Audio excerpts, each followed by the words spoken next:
Hello and welcome to the Petticoated Swashbuckler. My name is Maren and I am going on a new adventure.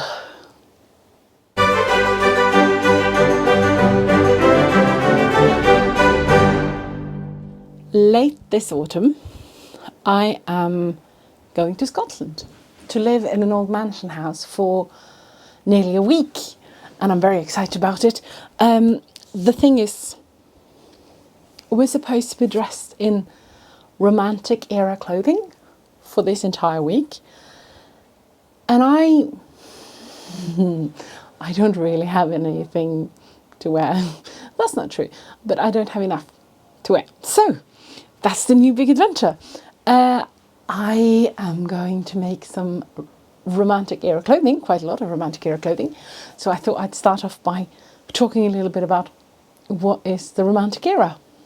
The romantic era, or the romantic period, is usually the name given to the period between the Regency, Empire, Jane Austen, Napoleon time and the early Victorian period, or in the US between the kind of, again, Regency, Empire style and the kind of, we're starting to get into the kind of Civil War costumes with the big skirts and everything. So it's a very fun time period. It's very different to the one before it and the one after it, but not the one before that or after that again.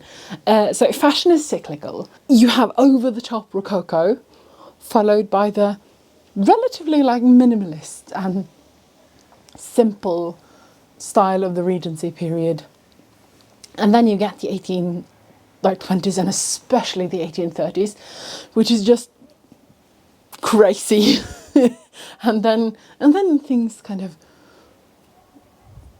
relax again in the 1840s, and then in the 1850s you get the big skirts because someone invents crinolines, and then in the 1860s, because especially in the US there's a war, things are simplified again, and then you get the 1870s, which I've just done, which is try to look as much like an old woman's curtains as possible. So, it's cyclical.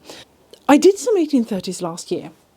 I made a dress and a bedgown and some accessories. That was working class, but it's such a fun period. It's characterized by a fairly natural waist, and then to make the waist look slim, you have really big skirts and really big sleeves. And just to top it off, you also have really tall hair, really elaborate hairstyles. I very much fell in love with this style last spring. It's like a Stockholm syndrome kind of thing, but it's a very strange fashion, but it's very likable. I really like it. When I came home from my 1830s event last spring, I kind of went straight out, bought fabric, went home, made myself an 1830s evening gown, just because I wanted it. Because I just had fallen in love with the 1830s. I wore it once to a friend's birthday party, and then I have never worn it again. So I have a working class outfit, I have an evening gown or ball gown, I have some underwear, and that's it. And that's not enough for a week in Scotland. So let's see what I need to make and the logical order in which to make it. So for once, I do actually have the underwear that I need. I have quite a lot of underwear.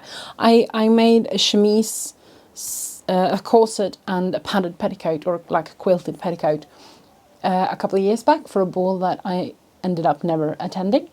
I also have several either late Georgian, Regency or early Victorian chemises and drawers and that sort of thing that I think will work perfectly well for the 1830s. I have a lot of stockings of various kinds. I even have a couple of cotton petticoats. They were actually made to go over a big hoop skirt, so they're a little too long, but there's so much fabric in them, it makes no sense to make another couple of petticoats with like almost the equal amount of fabric in, it's much better to just shorten the ones I have, and then they can be dual purpose. I have a lot of the accessories that I might want. I have a lot of like aprons and fichus and that sort of thing. And I do have the evening dress. I do have a day dress, but that's a servant's day dress. It's kind of a reworked Regency dress. So like it'll work in a pinch, but it's not ideal. So on to the things I need to make. The first thing I need is a day dress, because then I'll have like at least one dress to wear at daytime and then one dress to wear in the evening. I have more of the stripy blue and green cotton fabric that I used for my bed gown last year. And it's a really lovely fabric. I love the colours. I love the quality of the cotton, because it's very sturdy and quite like tightly woven, but it's not thick. Like it's fairly drapey. So I think that'll work really well for like a day dress. I have found a lot of fashion plates that show really nice like angled use of the stripes. So I want to try and achieve something like that. I'm expecting the atmosphere to be very relaxed, and supposedly there's going to be a lot of just like lounging about. So I'm going to need something to lounge about in. And I do have a nightgown, just plain simple white cotton nightgown. But I would really like a dressing gown to go with it. So that's the next thing I'm going to make. In the period they were called wrappers, or like this one is called robe de chambre. Pardon my French. These are very fancy, like patterns and silk tasseled and everything. I'm going to make mine from a much less fancy but also much more sturdy wool. Because it's Scotland and it's autumn and it's gonna be cold and I'm always afraid of freezing. So I'm gonna be making a nice warm woolen wrapper, but inspired by these. While we're there, we'll probably be out and about a fair bit, going for walks and visiting local beauty spots and the like. So I will need some sort of outerwear. So I want to make a coat and I want to make a bonnet, and I would really like it to kind of match with my Regency muff, because it's hilarious and I love it. And then there's a ton of like white accessories. In my mind I always just call them white accessories. It's caps and collars and pelerines and shawls and fichus and all of the kind of white cottony lacy stuff that you see poking out here and there on people. To me, that's really what takes something from like a costume to clothing, that makes stuff look like it's lived in and real. So I have a fair bit of that I would like to make. And now we're kind of really over to like nice to have. So a day dress, a wrapper, and some outerwear, and preferably some white accessories. That's really need to have. But if we're on to nice to have, there will probably be some sporting while we're there. There's talk of a hill hike in the mountains. There's talk of archery. So maybe like something sporty, like an archery dress or something, would be really, really nice.